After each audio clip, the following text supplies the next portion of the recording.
that can protect the well-being of all Somalis. We require leadership that understands how to deal with contemporary challenges, take a major role in bridging the divide between Somalia and the region, and can understand that in a globalized world, Somalia cannot chart its path in isolation. It will require leadership that can promote and agree on the agenda of the new Somalia with all political stakeholders and our partners. I am hopeful that if we come together, we Somalis can achieve this. I thank you.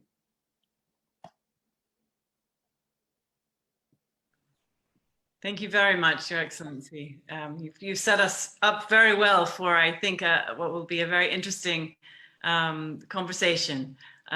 You've really touched on the importance, clearly, of inclusive politics, of inclusive political process, as well as an inclusive political state, government, and touched on both some of the challenges that you faced in the past in your own public service, but as well those that your administration, should it be successful, would tackle going forward into the future.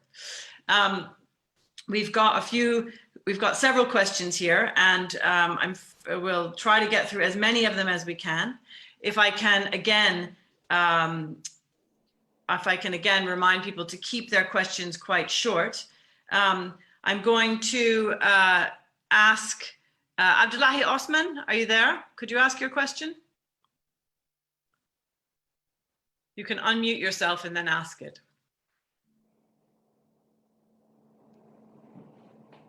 Are you there, Abdullahi Osman? If I don't hear from someone quickly, I might just ask their question so we can keep moving. Okay. You're there. Go ahead. Yes. Hi. Good morning. Good morning. I want to thank Chatham House, and I want to thank His Excellency for his presentation. My question is, His Excellency was the Prime Minister of Somalia for about 3.5 years of this regime. The same regime, the same things happened for the past, for the last regime, that we have waited until the last half a year or so to start to talk about elections and the modalities of the elections. To me, the question that I do have, how much of this failure of this regime, and of course the regime before that, is His Excellency willing to say I was part of it, and specifically what I'm talking about, the completion of the unfinished constitution since 2012, the building of the constitutional court. I'm talking about the legal framework, as well as the what do you call, the institutional frameworks to accomplish this. I thank you. Okay, thank you very much. Can I ask have a couple of questions? Is that all right, Your Excellency? And then if we give you a couple of questions, and then you can respond to them in 2 or 3, yeah? Yes, please. Lord. Perfect. Okay. Mohammed Haji, are you there?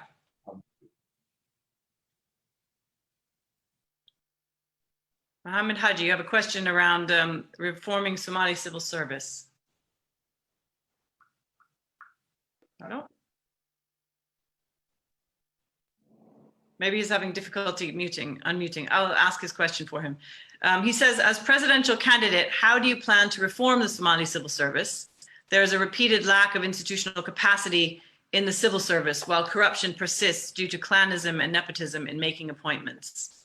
So that is his question.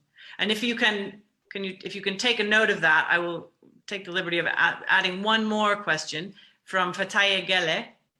Are you there?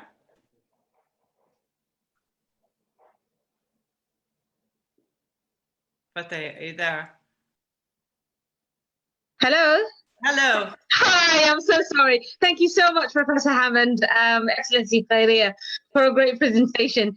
My question really was about the Constitutional Court, with the upcoming elections, all the wranglings, and obviously the consequences of that, of not having a Constitutional Court for the federal government of Somalia to settle the disputes. If the Excellency Kheyre can actually elaborate on that, would be very helpful. Thank you. Thank you so much. Right. Okay. Your Excellency, let me give you the floor now to respond to those questions, and we'll do another round after. Go ahead. I understand it was Abdullah who had the first question on one person, one vote question. I'm grateful to his question. And I want to clear one thing out for our colleagues who are listening to me and fellow Somalis out there. In order for us to have a one person, one vote, there are steps we need to take. And these steps include we need to know what kind of government structure we would want, what kind of government system we would want, what kind of political party agreements we would want as a country.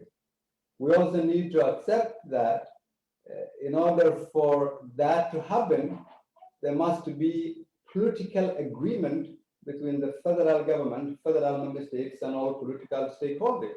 There has always been a debate for the past 12 years on a one person, one vote election. And I think that would give the best governance in our country. But the real reality is that we must ensure that we have a constitution that answers the critical questions that we spoke about. And in my address, there are things I spoke about in terms of the outstanding articles that we need to have political agreement. Concluding the constitution, it is not what is difficult. What is difficult is to have a political agreement among all political stakeholders. And that's why I said in the next administration's priority, concluding the constitution to enable us one person, one vote must be the priority.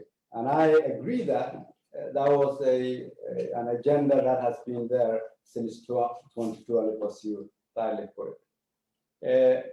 The second question of Muhammad Haji in terms of a civil service and institutions. I said in my opening remark that in the absence of functioning and strong institutions, individuals tend to take their position. The nation depends, therefore, the goodwill of those people and how they conduct themselves. So when you don't have institutions that function and the individuals that serve the nation are not able to put in place institutions that can run the government, then we'll have a problem. That's why during my tenure as a prime minister, my whole focus was to build functioning institutions. And I agree with you, the best way forward to prevent corruption and to promote a governance that is as inclusive as possible, we must have institutions that we all need and feel that they serve in a fair and transparent and just manner. On the final question, Professor, in terms of the Constitutional Court, this again comes back in the Constitution reform that we've talked about. In order for us to have a Constitutional Court, the federal government and the federal member states must first agree on what kind of justice model the country should have. If we don't agree on that and have it in the Constitution, then we won't be able to put in place a Constitutional Court that is agreed by all parties. That is why, as we did security sector reform, civil service reform, economic reform, the next major agenda of our country is a comprehensive and inclusive political reform that I think would answer all the questions these three great colleagues of us did ask me. Thank you, Professor. Thank you so much. Thank you very much. All right, I'm going to now turn to some of the hands that are raised. I think the first hand that was raised was Abdulkarim Mohammed. Are you there?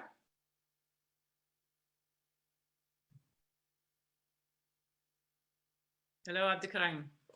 You can unmute yourself, I think. Yes. Thank you. Go ahead. Thank you.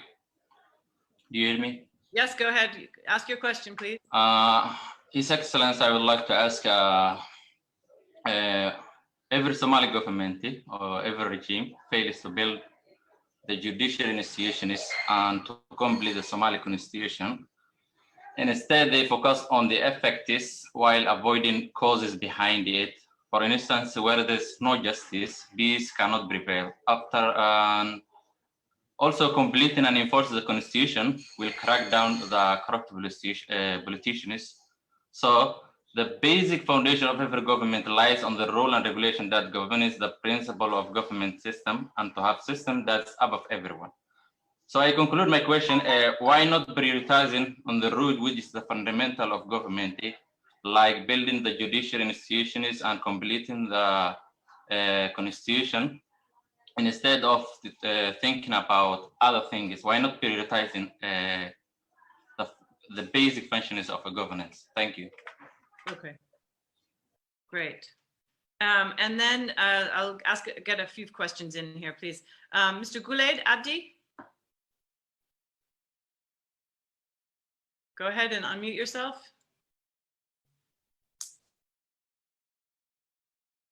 Hello, Mr. Gulaid Abdi?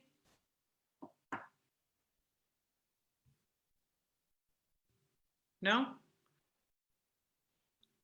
Okay, maybe we can come back to you afterwards. Ahmed Abdallah, are you there?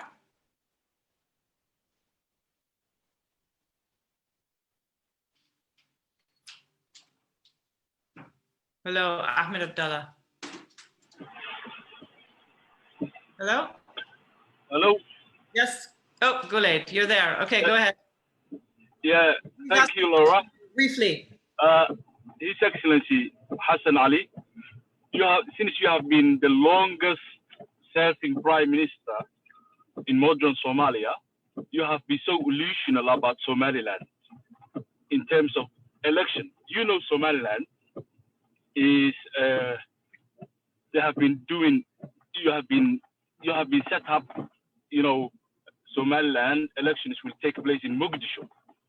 While you were so reluctant in your terms to engage Somaliland or to resume their dialogues, why it happened like this?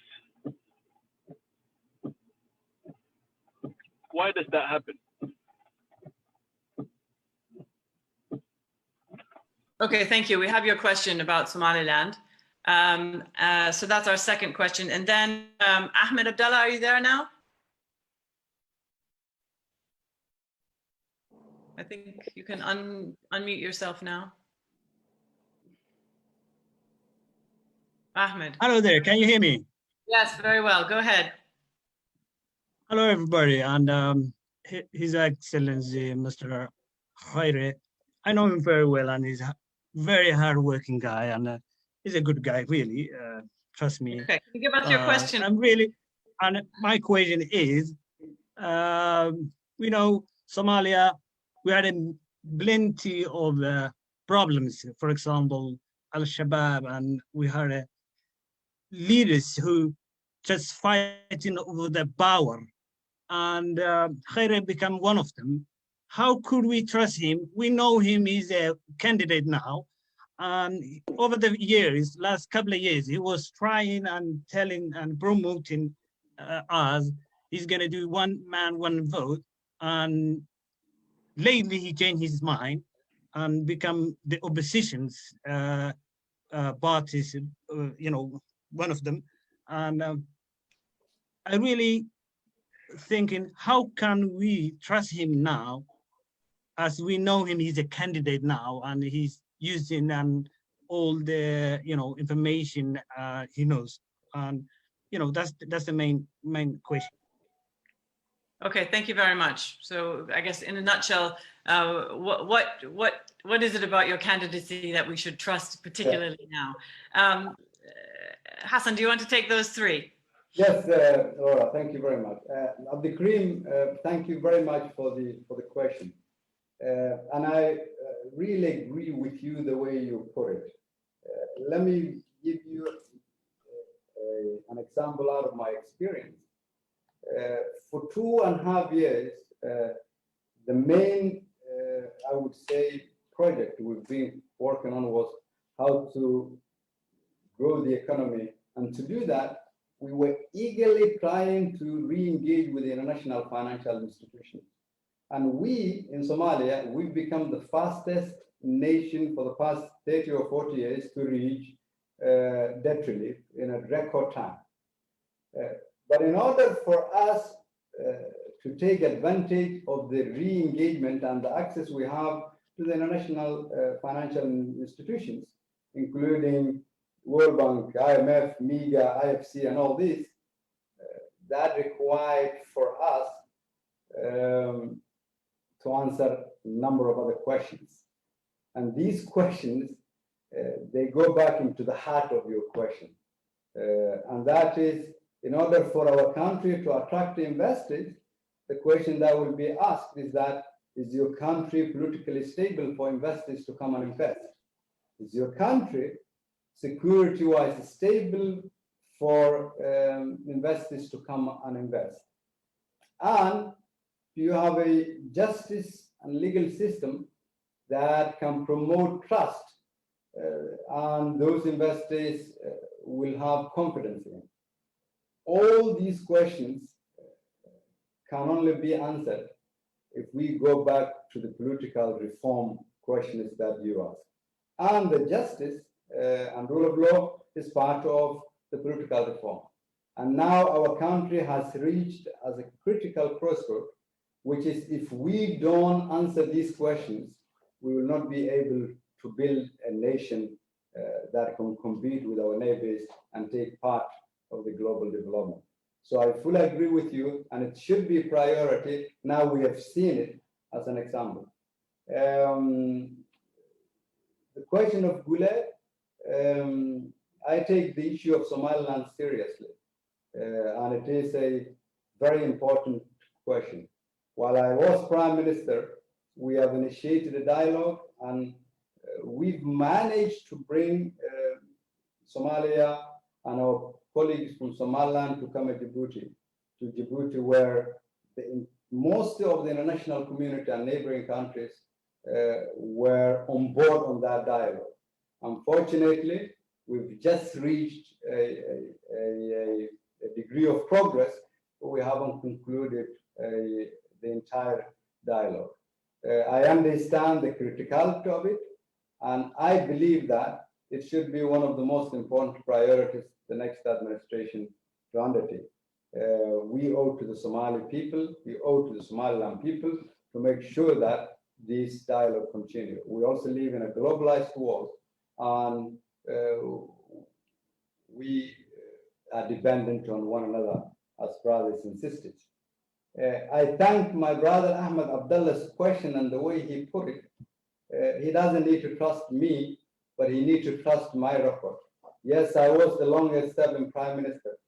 In my tenure as a Prime Minister, we have undertaken the most advanced economic reform that for the first time lended us credibility within the international financial institutions and our international partners. For the first time, Somali people start enjoying for the world to see us differently and receive direct financial support to the government. For the first time, all the months I was put in place system that enabled every person who worked for the government was paid in time. We've reformed the security sector reform that everyone thought when I initiated that it is going to be the biggest disaster. We reformed the civil service reform. We've changed the culture of work and ethics in the country. We've made the Prime Minister the best functioning office our country has known over the past 30 years. With that record,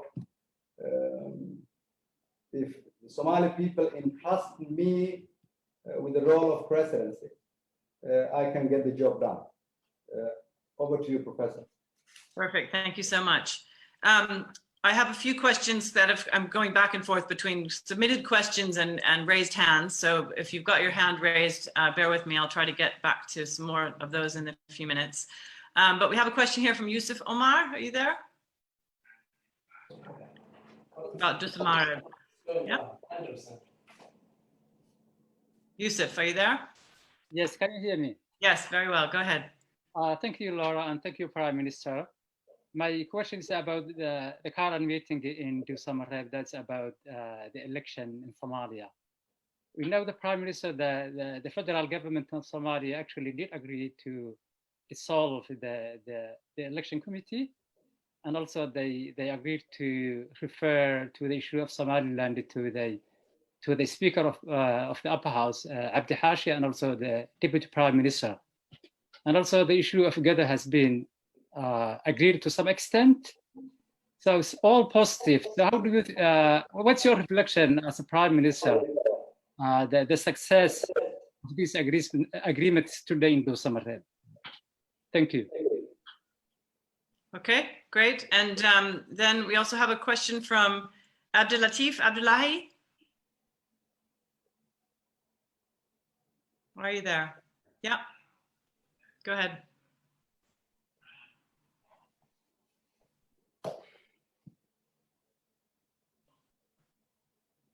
Hello?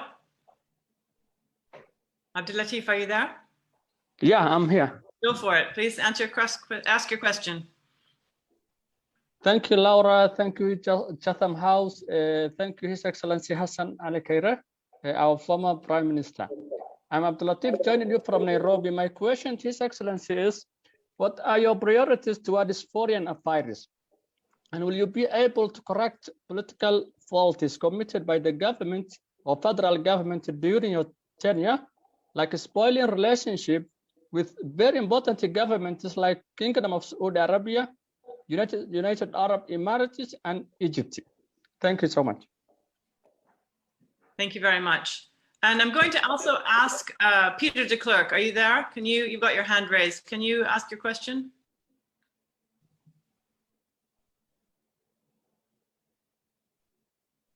Peter. Okay, can you hear me now? Yeah, perfect.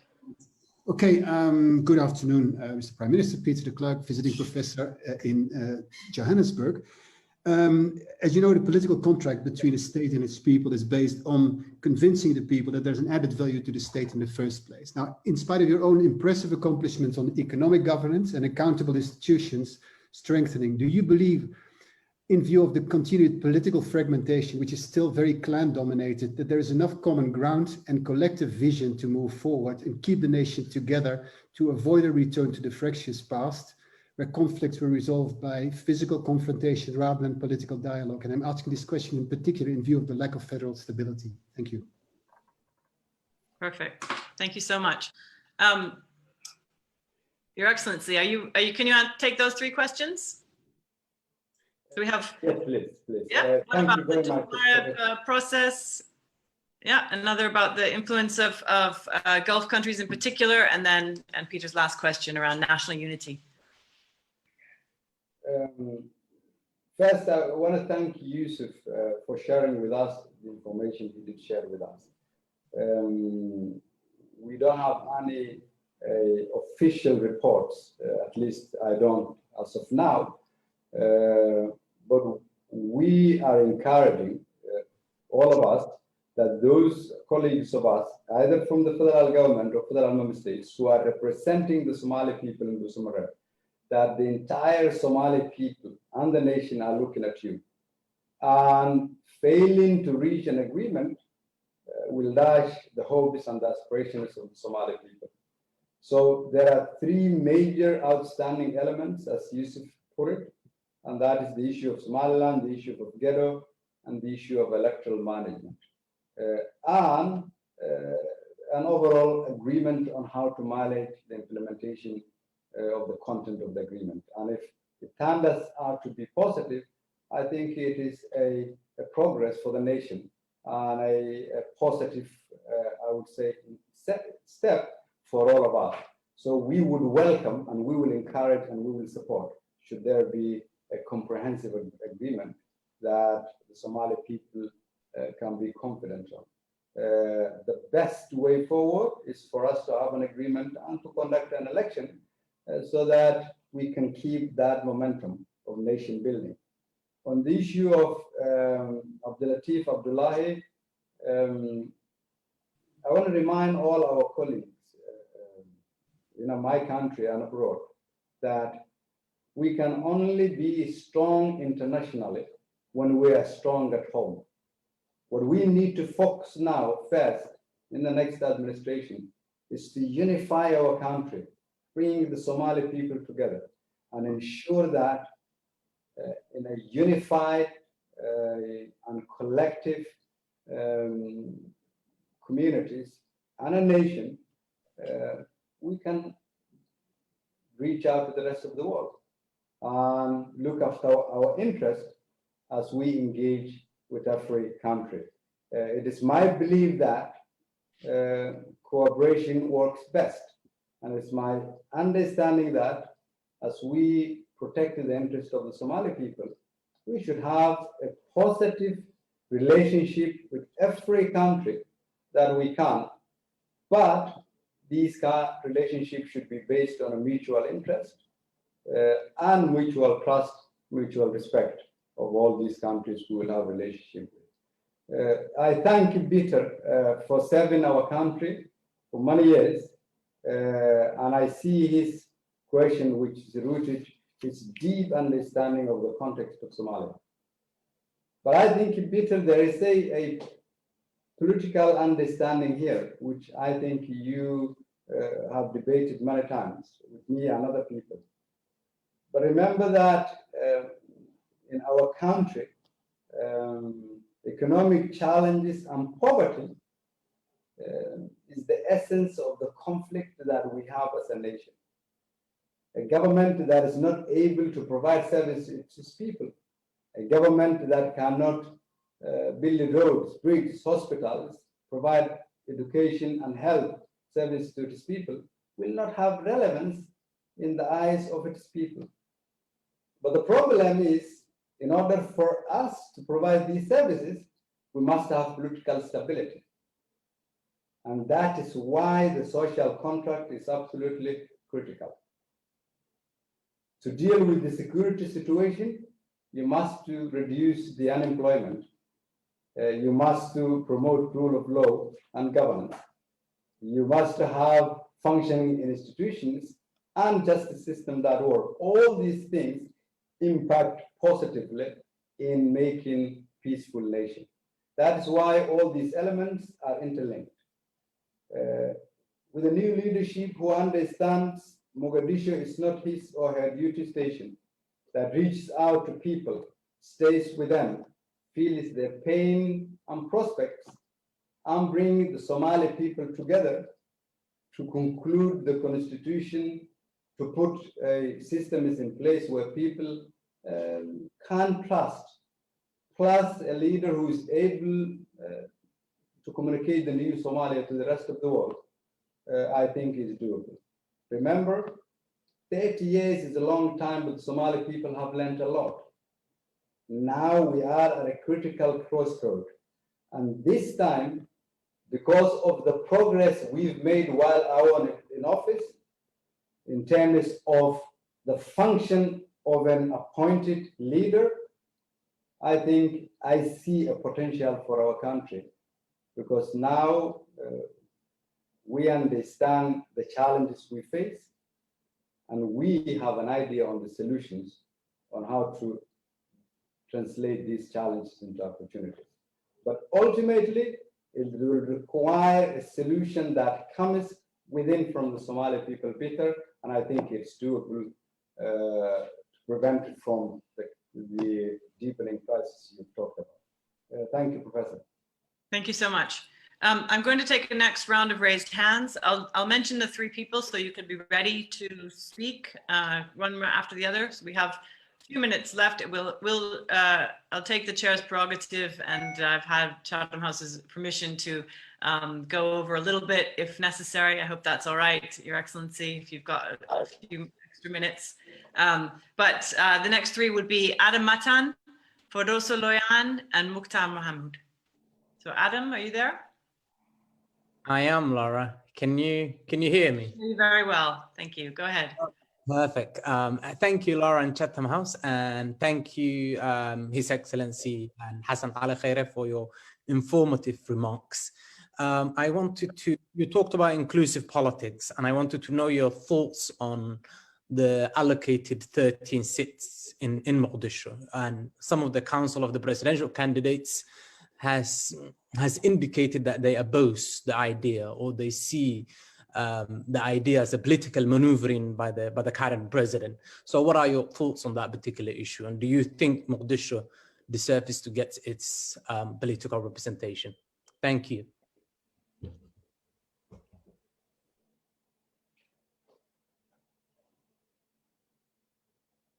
Of course, I have to unmute myself as well. Fardusa, are you there?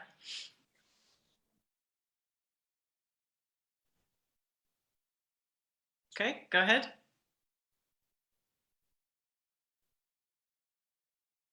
Fardusa, are you there? Hello, Fardusa. Fardusa Loyan. No? Okay, I'll come back to you. Mukhtar Mahmoud, are you there? Thanks, Laura. I am. Thank you very much. Thank you.